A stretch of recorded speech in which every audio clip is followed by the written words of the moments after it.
இங்க இந்த கிராமத்துல பெண்கள் ஒண்ணா உட்காந்து சத்தமே இல்லாம அழுதுகிட்டு இருக்காங்க. ஆக்சுவலா இந்த கிராமத்துல பெண்கள் கல்யாணம் ஆனப்புறம் மூத்த வேற யாருக்குமே காட்டக்கூடாது, கட்டின புருஷனுக்கு கூட முத்த கொடுக்க கூடாதுன்னு அந்த கிராமத்துல ரூல் போட்டு வச்சிருக்காங்க. அப்படி ஒரு நாள் இந்த குட்டி பொண்ணு ஸ்கூலுக்கு போகும்போது வரும்போதெல்லாம் பொறிக்க பசங்க கிண்டல் பண்றாங்க. நீங்க தான் அதுக்கு ஒரு வழி பண்ணணும்னு சொல்றா. இதுக்கு அந்த ஊர் தலைவரும் இப்ப பெண்கள் யூஸ் பண்ற சோப்பு எல்லாம் ரொம்ப வாசனையா இருக்கு, இதனாலதான் பசங்க பின்னாடியே வராங்க. சோ அதனால இந்த கிராமத்துல இனிமே பெண்கள் சோப் யூஸ் பண்ணவே கூடாதுன்னு முட்டாள்தனமான ஒரு ரூலை போடுறான். இந்த மாதிரி பெண்களுக்கு மென்டல் டார்ச்சர் கொடுக்கறனால தான் யார்கிட்டயும் சொல்ல முடியாம தினமும் நைட் ஒண்ணா கூடி அழுதுகிட்டு இருக்காங்க. ஆக்சுவலா ஹீரோட அப்பா தான் அந்த ஊருக்கு தலைவரா இருக்காரு. இவருக்கு பெண் குழந்தைய பிடிக்காதுன்றதுனால இவரோட மருமகளுக்கு 6 தடவை பெண் குழந்தை தான் கருவுல இருக்குன்னு தெரிஞ்சுக்கிட்டு அந்த கருவிலேயே கலைச்சிடுறாரு. இப்ப 7வது முறை பெண் குழந்தை தான் உண்டாயிருக்கின்றத தெரிஞ்சுக்கிட்டு அதை கலைக்கிறதுக்காக தோர்த்த இவங்களும் ஏதோ பண்ணி ஒவ்வொரு இடமா தப்பிச்சு போறாங்க.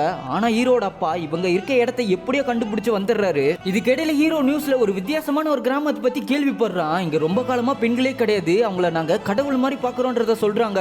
ஹீரோவே இதை பார்த்துட்டு அவனுக்கு அவன் ஒய்ஃபுக்கு நடந்த கொடுமையில அவங்க கிட்ட போய் சொல்லிடுறான். அவங்களும் இவனுக்கு ஹெல்ப் பண்ண வந்து நிக்கிறாங்க. அவங்கள தாண்டி ஒருத்த கூட உள்ள போக முடியல. இதுக்கு நடுவுல ஹீரோயினுக்கு நல்லபடியா ஒரு பெண் குழந்தையுமே பிறந்துருது.